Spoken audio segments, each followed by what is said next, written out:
Oh my god. Oh my god. Oh my god. This guy is so mainstream. It's just like painful to listen to. I have to be very careful about the people I endorse because most people want to follow the mainstream. You might think someone's abandoned the mainstream because they changed their diet, they're blackpilled, or they're into some conspiracies, but you'd be mistaken. Most people still want to cope and still want to follow the mainstream.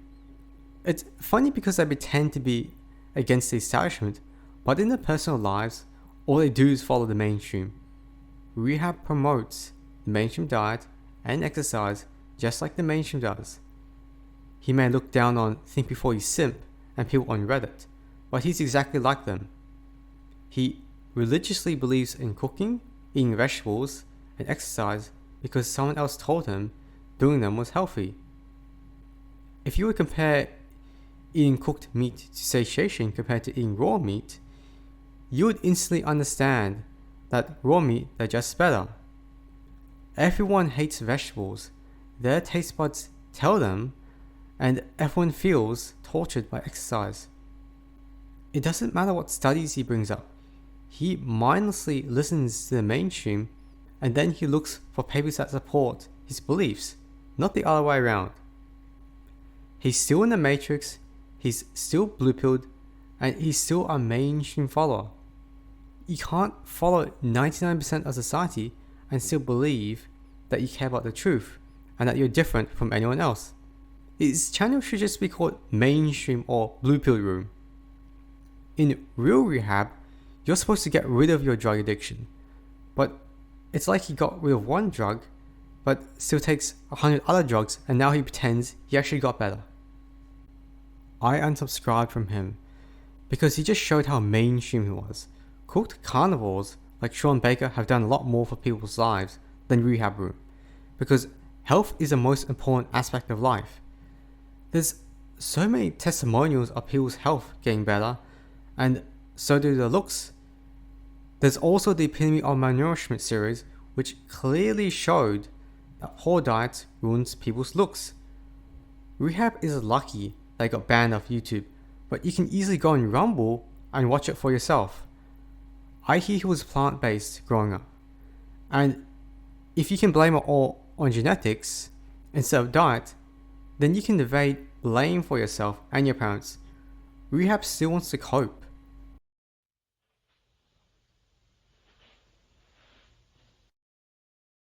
Did you know butter can make your pants fall off? Well, neither did I until I started eating butter and cream and bacon and eggs and fatty cuts of chicken cooked in good old-fashioned lard. I lost 145 pounds in 14 months. Eating butter made my size 54 pants fall off. Hello, my name is Bob. I'm 50 years old. I'm not a diet guru. I'm just an average working class guy, and I know my story sounds crazy, but I hope you'll hear me out. If you're fat and sick, hurting, I hope you'll give me a few minutes of your time because I believe my story could really change your life. Instead of calling this video Butter Makes Your Pants Fall Off, I almost called it Sugar Made Me So Fat I Couldn't Sit in a Folding Chair. Because the truth is, this is me on May 8th, 2013.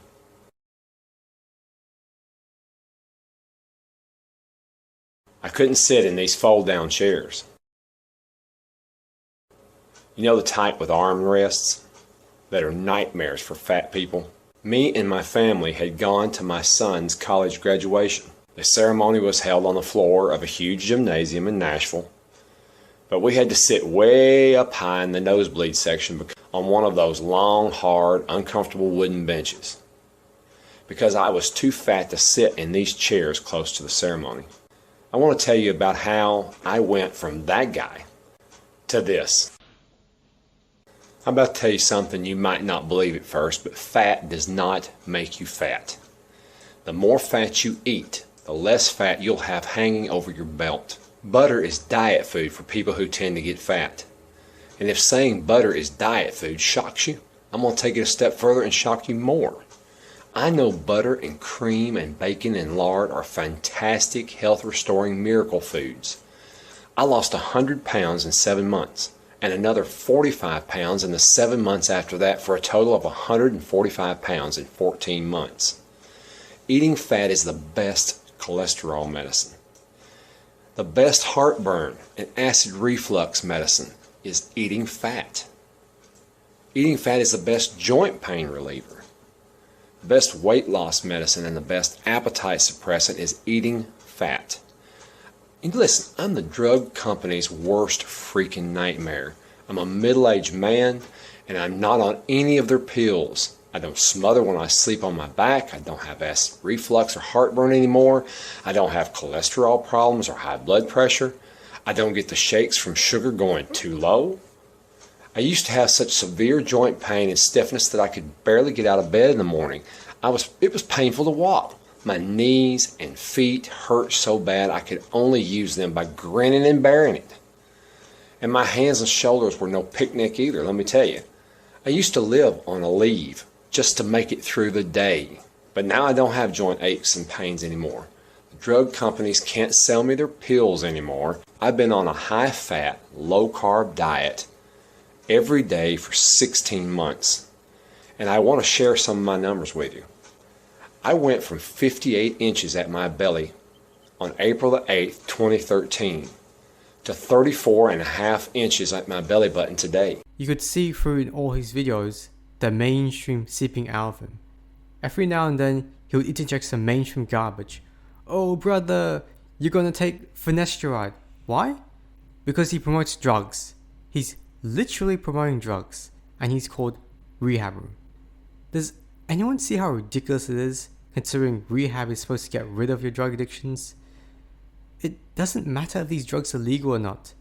He promotes drug usage instead of taking care of your health. The drug promoter then acts like we're the bad guys for promoting the most nutritious food on earth. He's the perfect slave of Big Pharma. Daniel is 35 and he has never once promoted finasteride. The people who blame balding on genetics are trying to avoid responsibility for ruining their health their entire lives. By using toxic conditioners and shampoos, by exposing themselves to heavy metal poisoning, by drug usage, and by eating shit diets. It's the same as the people who blame their obesity on having big bones or genetics.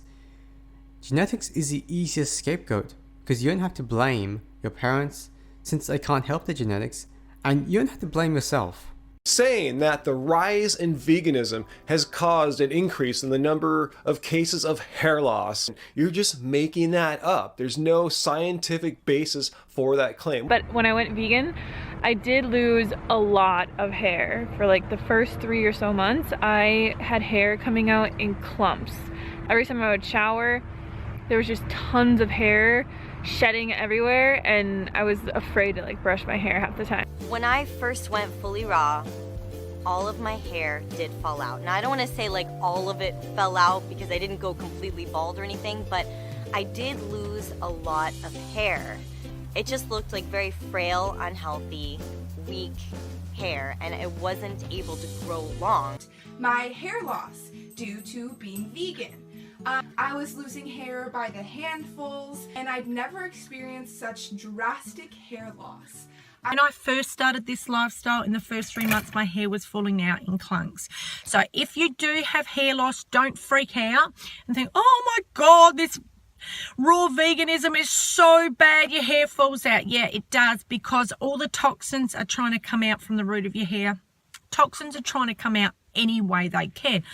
But I am going to talk to you guys about some of the other reasons that you could be experiencing hair loss on a vegan diet. So if you have hair loss issues and you went on a fruit diet and your hair began to fall out more, this is because of the fruits expressing the acidity in your body. The fruits will get rid of the weak and replace it with the strong. What to do when you have hair loss on a vegan or a raw vegan diet? When I was, I think, 1 year into raw veganism, I lost some hair, but like a multivitamin for the first couple weeks that I had just had laying around. But this is when I was starting to get serious about being vegan, and they weren't vegan, so I stopped taking them. But yeah, everything that I got was just from the food that I ate. Those of you who don't know, I lost most of my hair about 3 years ago almost. We're talking about an extremely important topic that I have wanted to make a video on for quite a while, and that is losing your hair on a vegan diet. I know about this because it happened to me, and I started realizing that my hair was getting a little bit thinner, I don't know, probably about a year ago. Although my hair still looks fairly thick and healthy, because it is fairly still thick and healthy, it used to be quite a lot thicker hair, and I thought maybe it's just coming out because of, you know, all the bleach and the damage, until my mom and my girlfriend started having the same problem, and they eat very similar to me. And then now the comments and questions often are, why is Natasha's hair so thin? And yes, I have extremely thin hair. In fact, not only do I have thin hair, but I don't have a lot of it. And we often joke around, we don't say that I have adult human hair, we say I have baby orangutan fluff. That's the past, I think 2 months, my hair has been falling out like really significantly, to the point where my hair is probably half of the volume it was before. And I really believe it has to do something with my diet. Today I wanted to talk about my hair loss on this raw vegan fruitarian diet. You will have noticed my hair is way shorter than when I first started my channel, and it's way thinner.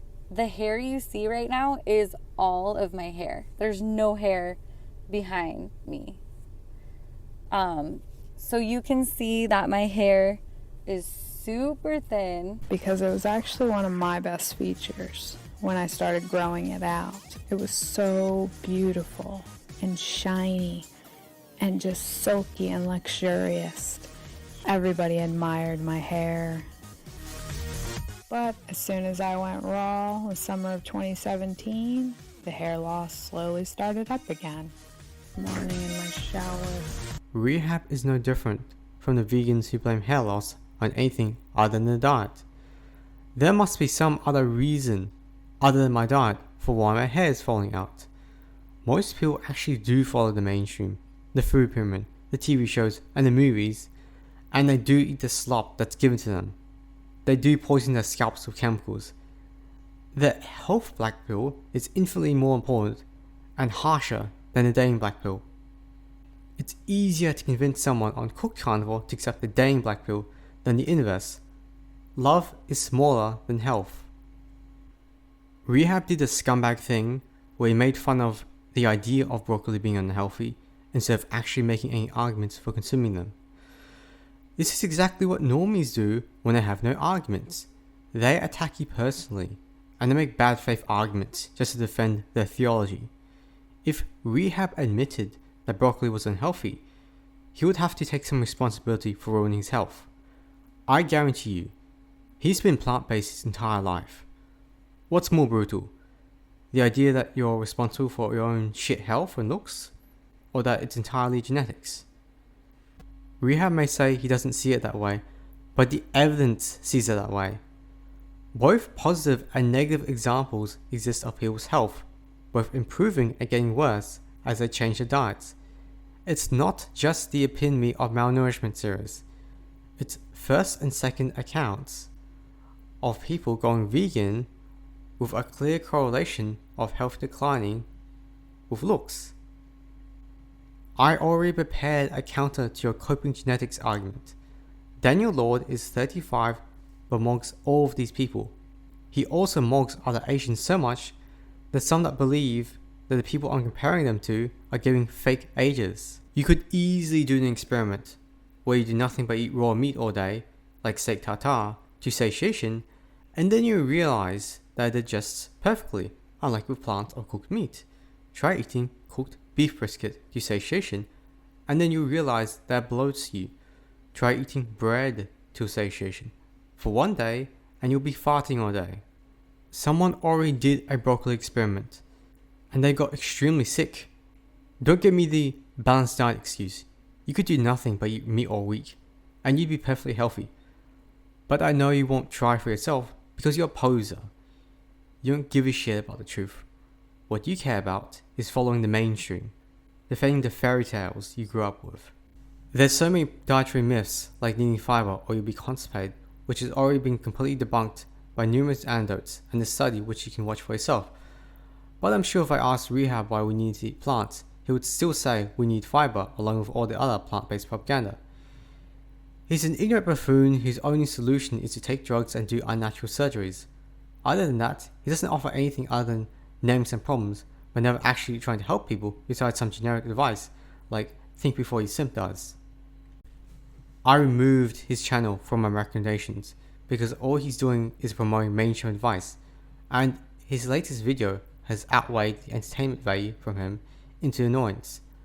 I literally might as well watch Think Before You Simp with all the commentary videos because they both follow the mainstream. If you mope around and waste your early adult years and destroy your health with broccoli, then I'm not going to try and save you. You can never deny that's karma, especially after I directly stated to you how you're living your life wrong. The 2024 Supercut has timestamps, and the 2025 Supercut was released with 998 clips of Goats explaining to you what to eat and drink. If your health fails despite being informed, despite the fact that you realize the system lied to you in one area of life, and then you continue following the system, then your health failing is karma.